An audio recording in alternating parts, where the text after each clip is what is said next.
This time on Engine Masters, camshaft specification gobbledygook explained. And we're gonna show you the power of a small cam versus a big cam.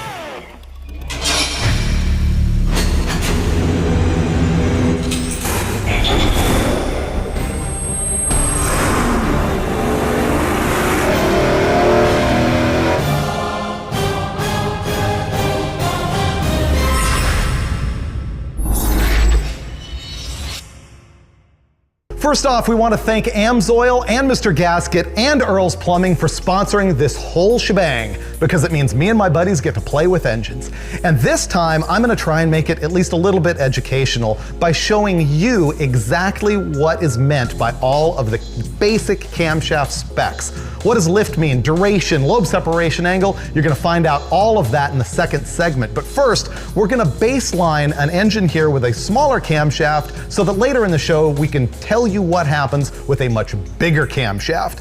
Our victim today is a 372 cubic inch small block Chevy. Sort of an odd displacement. That's because the entire cylinder block, crank pistons, rods are all aftermarket. It's a Dart SHP block, which has a 4 1/8 inch bore, and it's got the same stroke as a 350 Chevy, which is 3.48 inches. That adds up to 372 cubic inches. Don't even ask me what that means in liters. It's got 10.5 to 1 compression, squeezing into an airflow research cylinder head that has 195 cc intake runners. That's a really good cylinder head. Up top, we've got the Edelbrock Performer RPM air gap intake manifold. We love that thing. And we love it even more when we stack a 1-inch carburetor spacer on it. That tends to give it just a little bit more plenum volume, and we've seen that that makes them like to run to a little bit of a higher RPM. We have a Holley 750 CFM XP carburetor. The exhaust headers are 1 3/4 inch dyno headers. So the only variable we're gonna have in this entire show is the camshaft. Right now, we have a Comp Cams XE276HR in the engine. The duration at 50 is 224 on the intake and 230 on the exhaust. We're gonna explain all about what that means in the second half of the show, right before we put in a much bigger camshaft. But right now, we're gonna roll it in the dyno cell, sauce it up with some AMSOIL, and find out what our baseline is with the cute little camshaft. For this test, what's gonna be really important is consistency in the performance of the hydraulic roller lifters that we're using with both camshafts. The thing is, with some oils, engine temperature can change the consistency of the oil quite a bit. It thins out as it gets hotter. That's why AMSOIL recommended the Dominator racing oil for this application, because it's designed to be very stable regardless of engine temperature.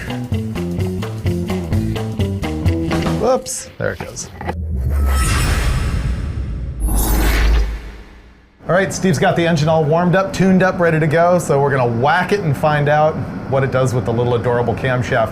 Thing is, we're gonna run this in an RPM range that's way bigger than we normally would for a cam this small. What are we running it from? 3,500 to 7,000.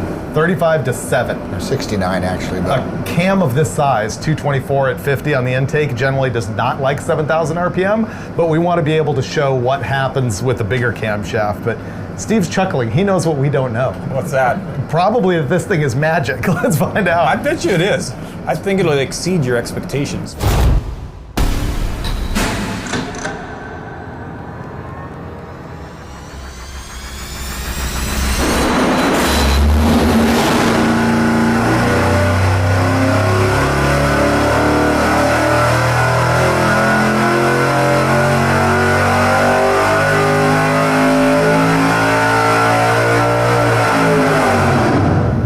It'd make peak power at 6,200.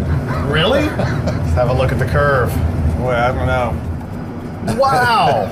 Peak horsepower is basically 5,900 to 6,100 RPM. What we just did is 467 pound-feet of torque in a nice fat area here, right between 4,200 and 4,600. And up at the top, we made 470 horsepower at 6,000 RPM. The good cylinder head carried the airflow higher than Dulcich and I were anticipating. But see, the thing is, if this had a bad head on it, right around here is where it would start to roll over in power. But you can see this is where that curve flattens out.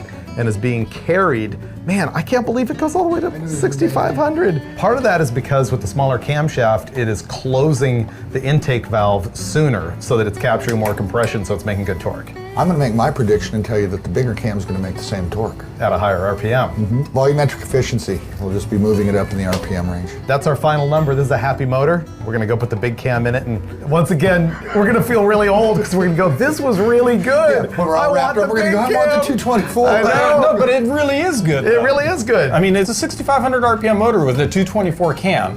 And makes 470 horsepower. Yeah, and Yep. it's really efficient right all the way up there. Compare this, if the viewer can cast their mind back to our 410 Mopar that has a not very good cylinder head for the engine displacement on it. It has 20 more degrees of camshaft duration, a worse cylinder head, more displacement, and makes 435 horsepower. Makes 35 less horsepower And at than what- a good head with a small And cam what RPM on less with a cam? displacement. 20 degrees bigger. At 5,800 RPM. Now, granted, the engine's a little bigger, but actually, 20 degrees, that's a lot of difference in camshaft. If you have a cylinder head and intake manifold that don't flow a lot of air, you need a lot of camshaft duration to make up for that. And it doesn't. And it doesn't. It just doesn't. And if you have a cylinder head and intake that really are good, you can have a less camshaft with better results, and it just makes for a happier engine overall. So the lesson there, always buy the best cylinder head you can. So that was the power with our small camshaft, and now we're gonna go throw in our big, fat, hairy camshaft.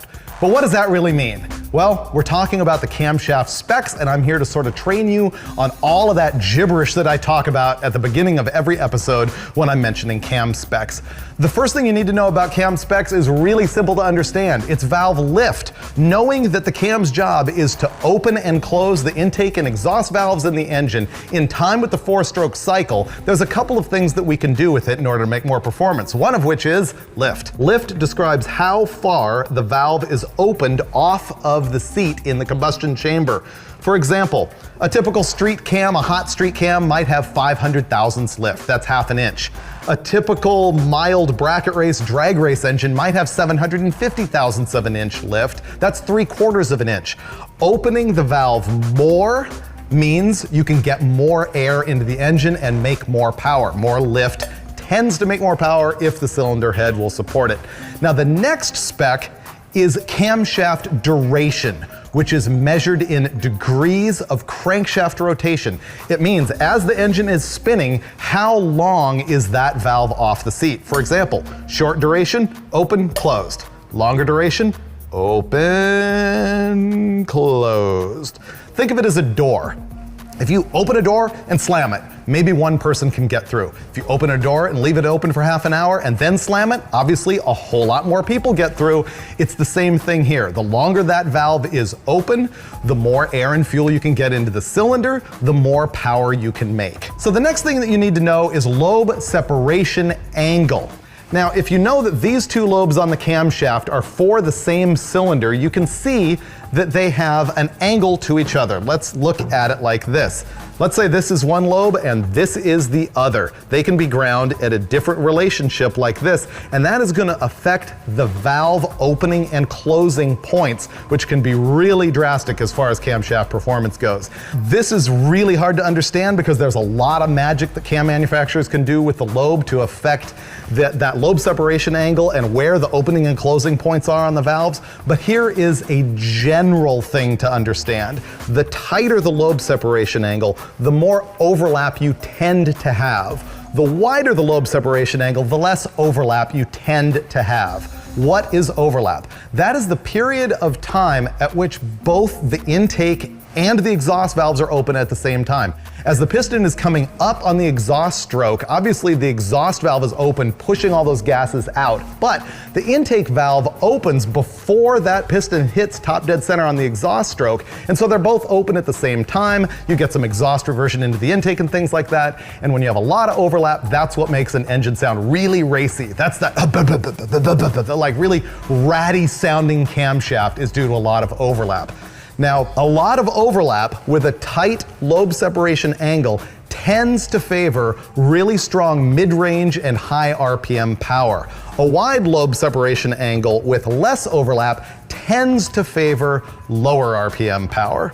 So this is something you shouldn't worry about too much. If you get a shelf cam, meaning one that's just offered in the catalog, they will have dialed this in for you. Basically, Comp Cams grinds all their street stuff on 110-degree lobe separation angle, and you'll see racier stuff will be into like 105, 108, and tamer stuff, or things designed for EFI, tend to be in the range of 112 to 115. Those are the specs of what we call big cams and small cams.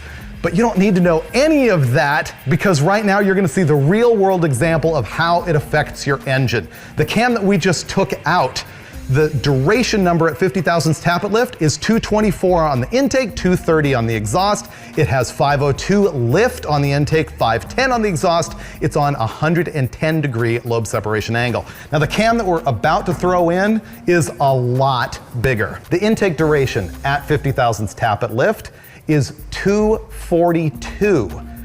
18 degrees bigger than the 224, which is a big change. And on the exhaust side, it's got 250 degrees of duration at 50 thousandths tappet lift, which is 20 more than this one at 230. That's a big change. The lift is significantly different also. Instead of 502 and 510, it has 558 thousandths of an inch of lift on both the intake and the exhaust sides. However, it is ground on the same lobe separation angle of 110 degrees. So after all that gibberish, let's just go throw the thing in the engine and find out how much power it makes. Okay, cam swap. Oh wow, this thing has stud girdles on it. Oh, we don't need to put that back on, do we? Brulee.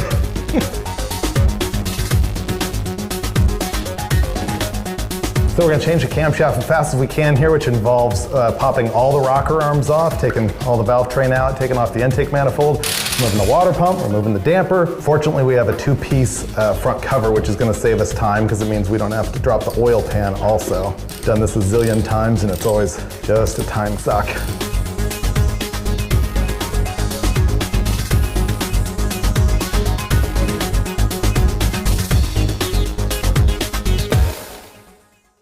This is always the best part.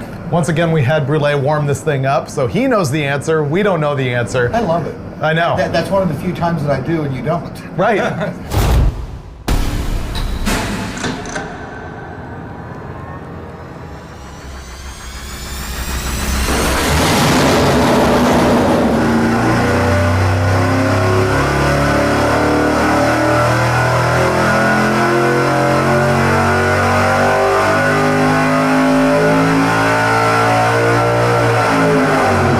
Wow.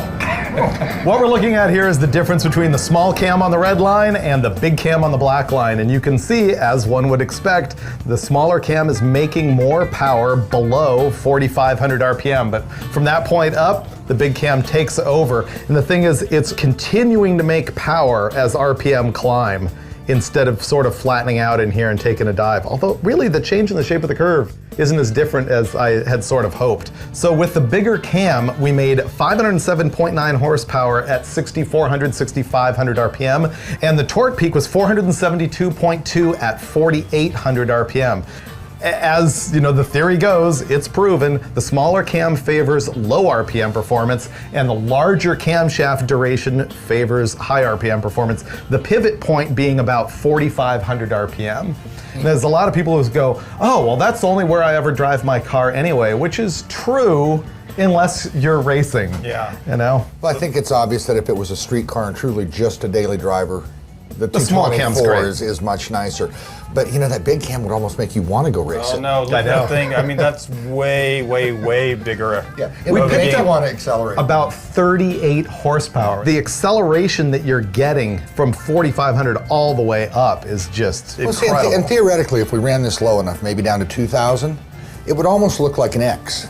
But, Right. but realistically, you don't drive anything at 2,000. So all that's just an unused RPM range. Yeah. Well, when you say that, you don't drive anything at wide open throttle at 2,000. That's- you're right. Which one of you guys owns the theory of torque potential? I think we both do, kind of. Yeah. I mean, we've I've talked bought about it into through our but testing. did you invent it?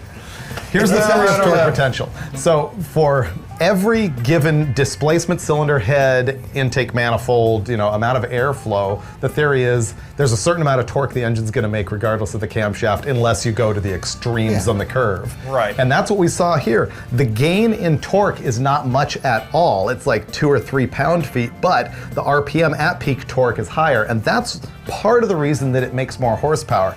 Is that because horsepower is a function of torque and RPM, anytime you can be making more torque at higher RPM, you are therefore making more horsepower. So when you're moving the engine's entire power curve up, you're making more horsepower. Look at Formula One stuff that's really tiny, probably doesn't make much torque, or at one point in time, but they would rev 18,000 RPM and make 800 horsepower. Right. So it's all engine speed. Smaller camshaft, obviously better on the street, bigger camshaft, better on the track. Yeah, and maybe for somebody there's something in between, 230, 236, or something like that, that's kind of a compromise of both, where it's still got idle vacuum, where you can have power brakes and those sort of things, but still gives you a little more peak power, so it's a little faster. That's picture perfect on what this test was supposed to be, I think.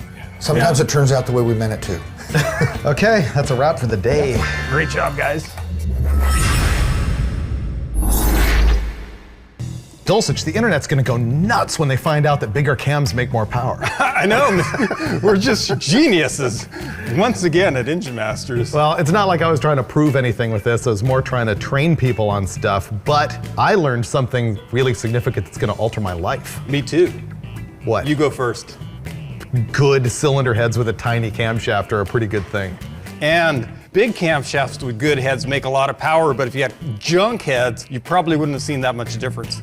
40 I know. horsepower? We've seen that before on Engine Masters, especially with that small block Mopar we keep talking about. The head on it is just limiting. It's got a huge camshaft. I'd much rather have the tiny camshaft and the massive cylinder head. I know we're supposed to be testing camshafts where we're raving about how great the cylinder heads are. I know. Well, do you realize this 372 makes more power than a couple of the 408s that we've tested? Oh yeah, by a large margin on some of them. It's pretty good.